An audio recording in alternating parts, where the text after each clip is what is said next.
Okay, good morning everybody, and Hazak Baruch. Thank you for joining us on this beautiful Tuesday morning as we are studying together Perashat Noah. Chodesh Tov, everyone. Amazing month ahead for all of us in Am Yisrael. A month of health and happiness and success and bracha in Gashmiut and in Ruchniyut. Amen.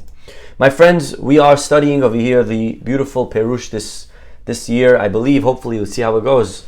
But so far we're doing well. With the commentary of Rabbeinu Bahye. Rabbeinu Bahye over here, he's not the same as the author of Chovot HaLevavot. That's a different Rabbeinu Bahye. Okay, I don't know if they were cousins. I don't think so. But either way, he over here has a commentary on the Chumash. Let us turn and try to understand the episode of Noah coming into the ark with the animals. Okay, and I'm sure you're getting all of the memes and all of the different jokes of Noah on the Teva eating animal crackers and the animals not being so happy with that one. And all the different things, with a unicorn missed a boat, whatever, so a lot of funny things and memes. But either way, let's move on to serious matters and understand what happened with the animals on the Teva. Again, there's a lot to talk about. But God says to Noah, I'm going to bring you and your wife and your children and their wives, umikol hahai, umikol basar, and from every animal, shenayim, mikol tavir tava, lehayot etach. From every animal, two zachar unkeva, male and female. Okay? Obviously, why does Noah have to bring two animals? Why can't he just bring one animal? Because then you don't ever continue that species, they'll be extinct. So you need two of each animal to continue the population of the animal kingdom. Okay? Now, mehaof, again, also from the birds, lamineu mina behema, Shenayim mikol yavou elecha lehahayot. Says over here the pasuk that God tells Noah two of each animal. Again, very clear. Now, take also food, and that's basically what's going to be on the teva. You, animals, and food. Okay, beautiful. Then next chapter, just the next pasuk, chapter 7, Perek Zayin. Vayomer Adonai leNoach. God then says to Noah, Bo ata, come you and your house into the teva, because I found you a tzaddik in front of me for this generation. And then all of a sudden, God over here says a new commandment. Mikol habehema teora tikach lecha shiv'a ish ve'ishto. From every animal that's tahor, I want you to take 7 ish ve'ishto. What does that mean? God over here is now saying, by the way, I want you to take not 2, but 7 animals, ish ve'ishto.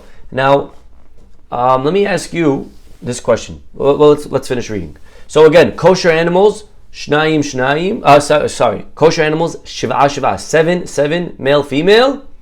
U'min habehema asher lo tehora, and the not kosher animals, shenayim ish ve'ishto, 2, like we said before. Also from the birds of the sky, 7.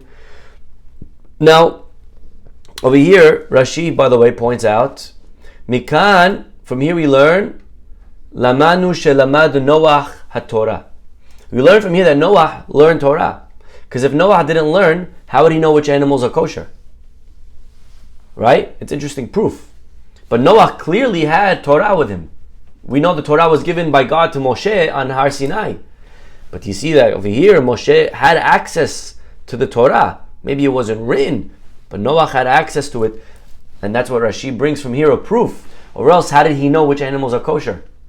If he didn't have the Torah, if he didn't have the book that says split hooves, choose its cud, all of the rules, the list of birds that we know that are kosher and not kosher. Okay, beautiful. So Noah studied Torah, and he has to bring now, interesting, 7 of kosher animals and 2 of not kosher animals. And by the way, another lesson, the pasuk doesn't call them not kosher. It doesn't call them, tameh. It doesn't say behema teme'ah, right? It says behema asher lo tehora, from the animal which is not pure. And what do we learn from here? We learn from here, the Gemara says, the Torah really could have written teme'ah, but it writes longer expression. It writes enena tehora, extra words, right? A lot of extra letters over here. Why does Torah go out of its way to write extra letters when it could have sufficed with shorter, abbreviated? So the Gemara Masechet Pesachim learns from here that a person should always speak with clean wording, clean language. Don't be vulgar. Hashem Yishmor. I was in a cab yesterday. I took a cab to give a class. It was probably not worth it at the end. The words that I heard on the radio, and then I told the guy, please turn it off. But I don't know, as a kid growing up, the radio was very powerful, neutral. The guy put a song, I can't even repeat the words, not even in a shul, forget it, you can't repeat the words anywhere. The words that the guy said, body parts and curses, Hashem Yishmor. So we have to be very, very careful. The world that we live in, not a clean language world, right? A lot of vulgar and language and nivul peh. So Torah goes out of its way to use not even the word tameh, because we always try, if possible, to use extra words, but to speak in a clean way. Okay, and the Torah writes 8 extra letters to teach us this eternal lesson that we should always express ourselves in decent language, even if it means using extra words, extra letters. The question remains, though, interesting question over here. The Ma'ayana Shel Torah asks, Ma'ayana Shel Torah, a very beautiful book. It's a likut, it's a compilation of short nuggets from different Sfarim on the Perashah. 5 lines, very short, not essays, very short. Dvar Torah, bullets, points. If you read Hebrew, very nice. The Ma'ayana, it's a white set, 5 books. The Ma'ayana Shel Torah asks, over here, interesting question. Why does it, so you're telling me that the Torah doesn't like to use not clean word, right? Even though it's not really a bad word. Tameh, impure, it's not a bad word. But you could use a nicer word. So instead of calling someone dumb, not such a nice word, say he's not the brightest, right? Not the brightest, better, nicer, cleaner. But it's more words, not the brightest. Dumb is 4 letters, not the brightest, a lot of letters, right? But still, better to use extra letters if it's cleaner. But ask the Ma'ayana Shel Torah, but the Torah is filled later on in the book of Leviticus. What does it say over there? When it's telling you which animals are tahor, which animals are not. What does it use? Which word? It uses the word tameh explicitly. So it says tameh. So you're telling me that we're going out of our way to write enana tehora. We're going out of our way to use clean language. And later the Torah uses dozens of times the dirty word. Again, not a dirty word, but it uses the lesser word of tameh. And look what he answers. Beautiful. He says that the rule of using extra words to express ourselves only applies in conversation. When the Torah is telling you a story, when the Torah is saying about Noah, go out of your way, say extra words. But when you're teaching someone a law, you have to be very specific. There's no room to, beat around the bush. A lot of times, I'll give you an example. I teach people the laws of marriage. Okay, I teach chatanim. And I tell them in the beginning, a lot of times, in the beginning, I used to teach guys and I was very careful to not use certain language or words, laws of intimacy. And then what happens is, the guy a few weeks later, he asks me a question. And I'm like, what do you mean? We studied. We learned about this. I taught you the rule. He's like, what? No, we didn't. I'm like, remember when I told you this? He's like, oh, that's what you meant, right? So I learned from there that sometimes you have to be very careful to be specific. When it comes to law, you don't want to leave room for lack of clarity, for misunderstanding. So that's what the Torah is teaching us. That when you're teaching someone the halacha, be clear. Don't let the guy walk away not sure exactly what you meant. Again, each case applicable on its own. Anyways, coming back over here. So there's 7 animals of kosher and 2 of not kosher. Now, could someone please explain to me, so how many total animals of kosher should we bring? How many kosher animals total? After you read these paragraphs, how many, let's just start with a cow. Cow is a kosher animal. How many cows were on the teva? And make believe a cow is both male and female. 7 total. 7 total cows. 6? Okay, write down. I'm not sure what you're saying. Okay, be clear. Okay, fine. How many animals? 14. Okay, 14. Now that's what I would think also, because it says, Mikol ha'be'ema te'ora tikach lecha shiv'a ish ve'ishto. So my friends, let's read together the words of Rabbeinu Bahye. And again, I love that we get to study this in depth. We don't have to worry about, just giving one nugget, one idea on the Perashah. We get to understand the Perashah and understand the story. Says the Pasuk, says the Rabbeinu Bahye. Okay, Haya maspik sheikah shnayim l'kiyum amin. Really, Noah could have taken just 2 kosher animals, and that would have sufficed to keep the species alive. Aval tzivahu sheikah mehem shiv'ah, but he really wanted him to take 7. Letzorech korban. Why? For the sake of bringing a sacrifice. Why did Noah bring extra? To bring a korban after, right? You don't need 7. You don't need 7 to keep them alive, right? They'll reproduce just fine with 2, right? So why does God command Noah to bring extra behemah tehorah? So that when he comes off of the ark, he can bring a korban. Okay, I don't know if you knew that, but that's the reason he brought extra animals that were kosher. You can't bring a korban from a not kosher animal, right? And by the way, don't tell me that he brought extra to eat. Maybe that's what you'll say. He brought extra kosher animals to eat from. Also incorrect. Why? Because he was a vegan. Noah, I don't know if you knew this, was a vegan. Okay? He didn't eat meat, as was Adam, a vegan. Everyone back then was vegan. Okay? The first non-vegan, the first animal eater was when Noah came off of the ark. Then God said to him, now you can eat the animals because you kept them alive. And that's when people started eating animals. But from the beginning of time, I don't know if you knew this, but from the beginning of time, mankind were herbivores. They only ate vegetation, fruits, vegetables, grains. No animals, no meat, nothing from animals. That's how it was always. By the way, how many mitzvot are goyim obligated to keep? They're called, anyone know? 7, very good. Sheva mitzvot, 7 mitzvot. What are they? Okay, quickly. Don't kill, don't steal, don't commit adultery, don't do avodah zarah, ever min ahai, limb of an animal, having courts. Okay, you have to have court system.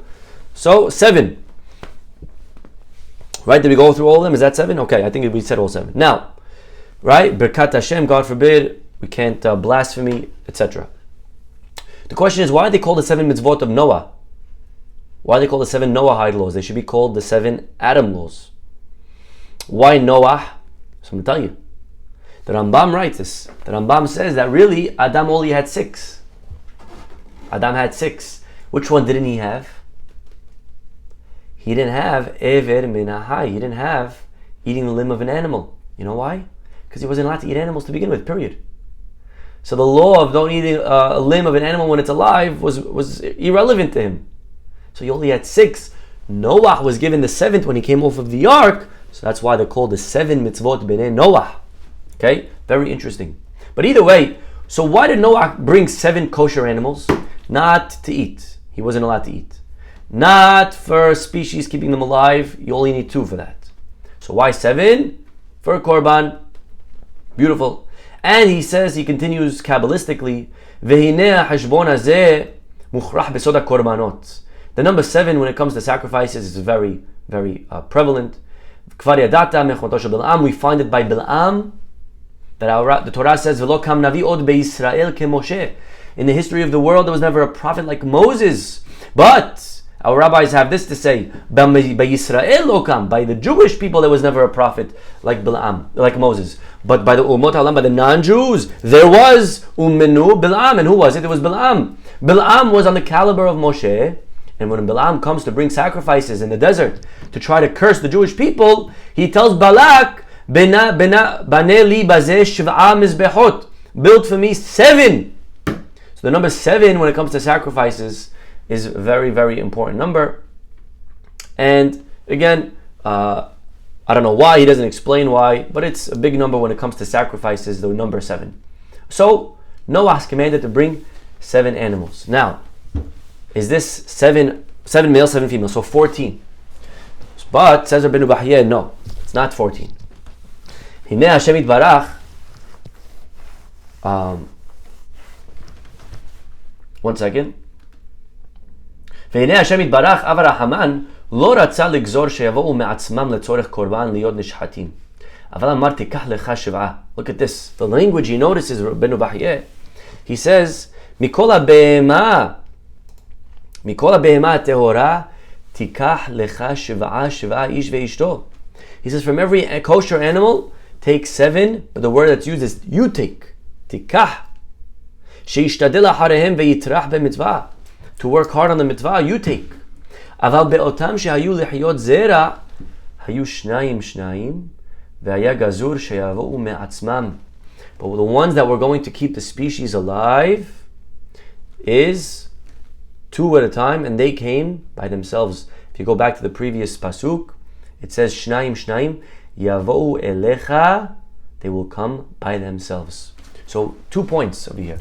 Number 1, we learn from here that if you answered 14, you were wrong, incorrect. Okay, Rabbi, wrong's a harsh word. Don't use that. Okay, fine. You were imprecise if you said 14, because 14 are going to be slaughtered for korban. But you need actually 16 kosher animals. 14 for korban, and then 2 to keep them alive. Okay? So that's point number 1.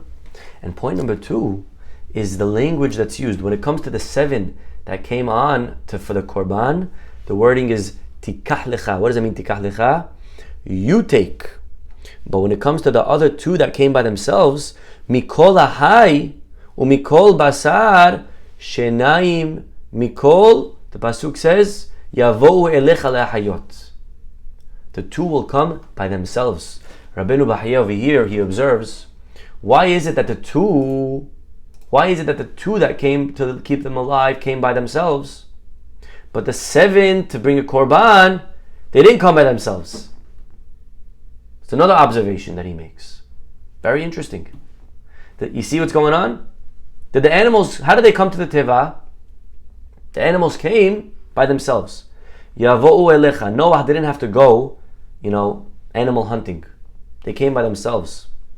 But the Rabbeinu Bahye observes only the 2 that came to keep these species alive came by themselves. The other 7, meaning the other 14 that he brought as a korban, he had to go fetch them. Tikah lecha. Okay, so look at very deep Rabbeinu Bahye over here. Now, question is why? Why this 14, God couldn't just let them come also, part of the crew? The same way God's going to do a miracle and bring the 2 by themselves, let him bring the other 14 by themselves. And he answers over here, very subtle but very powerful. Amar tikah lecha 7 sheyishtadel aharehem veyitrach b'mitzvah. Because Noah, because it's a mitzvah to bring the 7 korban, he had to work hard for it. Yitrach acharehem. Now there is another point over here. There is another place, if you could think of one, I'm thinking of one at least, that we find a similar concept. That when there was a mitzvah involved, now they were obligated to work harder. Where do we find this? You actually don't have to go so far ahead. We find it by Eliezer. Remember when Eliezer is searching for a wife for Yitzchak? So the pasuk says that when Eliezer sees Rivka, he was very impressed. What was so impressive? What was so impressive was that all of a sudden he notices that her jug is filling itself. Right? The pasuk says, "Ve'hana'ara tovat mar'eh me'od betula ve'ish lo yeda'ah v'teret ha'ayna v'temalek hada v'ta'al." Okay, so over here she goes down to the spring, she fills her jug and ascended. Now compare that, right? V'tishav l'chol gmal, right? Compare that to when Eliezer now comes. V'tomer, right? V'yaros ha'ev l'krata v'yomer hagmi'ini na me'at mayim mikadech. He comes to her and he says, "Please, can you give me to drink?"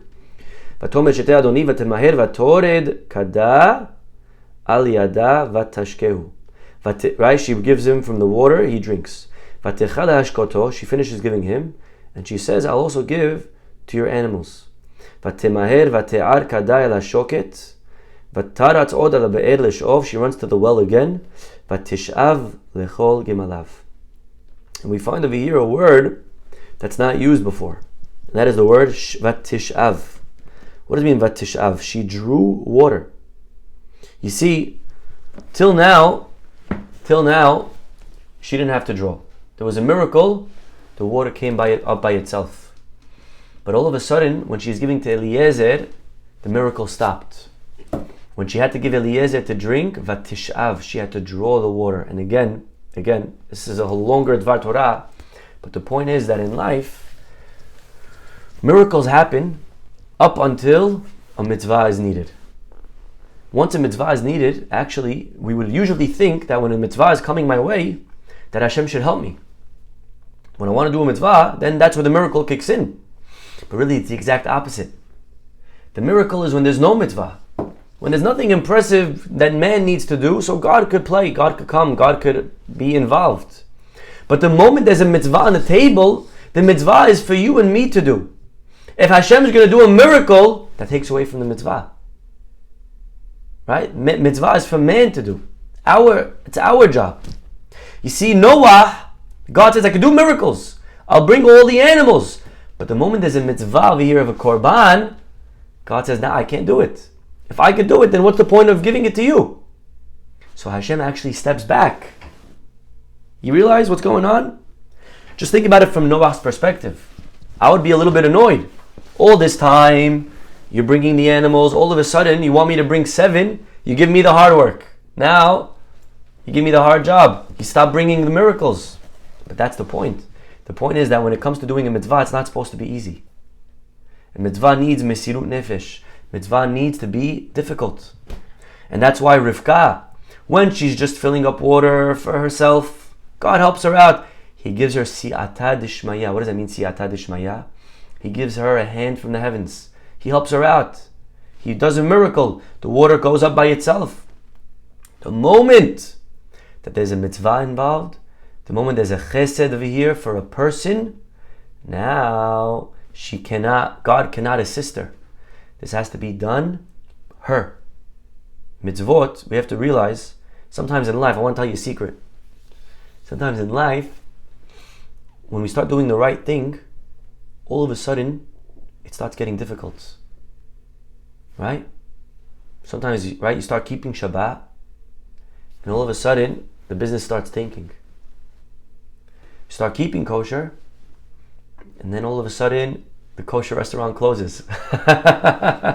Now you got to order from even further, right? A lot of times, and we say, God, what's going on? Where's the assistance?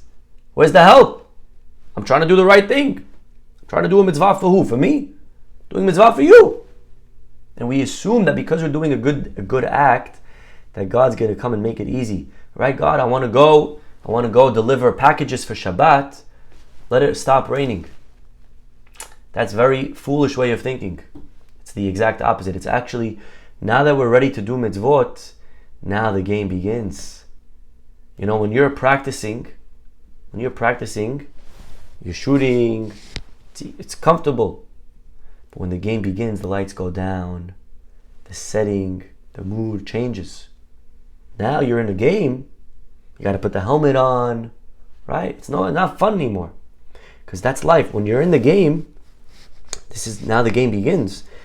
Now it gets more difficult, right? It's like the father holding the kid on the wheels, but then he's got to let go. When you let go, now when the kid's ready to ride, now you let go. Why are you letting go? Dad, I'm pushing, you should be helping me. It's the exact opposite. Now that you're pushing, I need to let go. Or else it's really me doing it. So next time you're doing a mitzvah, and then all of a sudden, something goes south. All of a sudden, it looks like God raised the stakes, up the ante. He just made it more difficult. It means you're doing the right thing, by the way. That means you should know that what you're doing is a mitzvah. Because if it was staying easy, if the miracles kept coming, that means there's something fishy, there's something wrong. You see, Noah, when he's going to do the animals that are to keep the species alive, that's God's problem. God does it. The moment it's about me bringing korban to Hashem, right? I want to go pray. You want to go pray, you're not going to find parking easily. It's going to be hard. Earn it. Oh God, what's going on? I came to pray to you. Circling the block 5 times, no parking. That's exactly the point. Once there's a mitzvah for you to do, God makes it hard. Because now it's difficult. Now that's the real test. God has to pull back. There's no God when there's a mitzvah. Hashem is absent during a mitzvah. It's fully you. So, and that's what the Yetzer Hara is very, very sharp. He wants you to feel bad when you're doing a good deed. He's going to come and show you, look, you see? You're doing good, and God's not even helping you. Right? That's how he gets you to think. Look, you're going to shul, you got a ticket. In life, often, when you do the right thing, you're actually going to have to suffer. You're going to try to, as a leader of a community, you're going to try to help people, and all of a sudden they're going to be pushing against you. You're going to want to build institutions, mikveh, yeshivas. Don't think that Hashem's going to come now and push you and help you and make it happen and split the sea. No. Actually, the mitzvah, something that you need to do, yes, the siyata d'shmaya, but that comes later. That comes much later. In the beginning stages of anything that's good, it's going to have sacrifice. It's going to require challenges. It's going to be difficult. You're going to get married. You're going to build a family. It's going to get hard. Maybe a guy, when he's single, his money, his business was flowing. Now he's getting married. All of a sudden, he lost an account and he's losing merchandise. God's testing you. God's testing our resolve to see, will we keep going? Because now that there's a mitzvah involved, there's more at stake. And we have to be able to have the confidence to know that if this is right, I don't care what it looks like in the interim. I don't care that temporarily it looks like I'm losing money or temporarily it gets difficult. Rivka, when there's no mitzvah, God says, I'll give you the water, no problem. It comes up by itself. God showers her with miracles. Now Eliezer, you have an opportunity of chesed. Now it's got to be difficult. Now Hashem says, I can't help you. That's you. The mitzvah is all you. Or else if it's all me, if it's me helping you, then what's the point? Right? And all the chasadim, by the way, historically, any great act. Avraham Avinu, what was so great? He gave 3 Arabs to eat. What was so great was that he was sick. He had a brit milah. It was a very hot day. And he had every excuse. So it says over here, that's what I think Rabbeinu Bachya is saying. That Hashem, when it comes to the animals that we're going to keep these species alive, yavo'u elecha, they come by themselves. But when it comes to a mitzvah, tikah, you got to work hard. You got to work hard for the mitzvah. Sheishtadil arehem veyitrach b'mitzvah. It's all about the effort, my friends. Right? Think about an anniversary. It's not about that you just give her a gift. It's about that you go, you work, you find, you're searching. You're looking for the perfect gift. You thought about what she wanted. You just send her flowers in the mail. Not so nice. If you go by your car, you park, you find a flower shop, you pick her out flowers, you come deliver them yourself. It's about the Torah. It's about the effort that's involved. But those that came to keep the animals alive, right? God decreed they come by themselves. And that's what it says. So anyways, there's a lot more over here. But I think this is enough for today. So we learned over here something very, very beautiful. First of all, we learned how many animals came. Not 2 of each and not 14 of each, right? It depends. There was either 2 of each or 16 of each, right? That's what Rabbeinu Bachya is saying. The animals that were kosher, there was 16. 7 and 7, and then male and female to keep it alive. And the ones that came to keep it alive came by themselves. And the ones that Noah found, the ones that he worked hard for, he had to offer by himself. He had to go search for by himself. And we learned over here the power in lefum tzara agra. Our rabbis teach us that the reward for a mitzvah, by the way, the reward that you get is not so much for the mitzvah itself, but it's for the toil that you put into the mitzvah. Okay, the class that you come to, the class itself is enjoyable. You understood, you didn't understand. You know where the effort is? The effort is going, getting into your car, parking, going to shul. You could pray at home, but it's about walking. The leg work. That's where the brownie points are at. That's where the sachar is. You can learn at home in a book, or you could go to shul. You can learn in a setting. You can learn in a place. Schar pesiot, reward for the steps, for the hard work. That's really where the avodah is at, and that is why Noach has to go fetch by himself the animals, because when it comes to a mitzvah, the harder it is, the better. So next time it gets difficult, pause, take a deep breath, and say, this is exactly what it's all about. It wasn't meant to be easy. If it was easy, that means I'm not doing a mitzvah. From the fact that it got more difficult is proof that I'm on the right track. It's proof that I'm actually doing something that is admirable and worthy. Okay, everyone, we'll stop over here. Have a wonderful, wonderful day. And God willing, we'll see you all tomorrow. Bye-bye.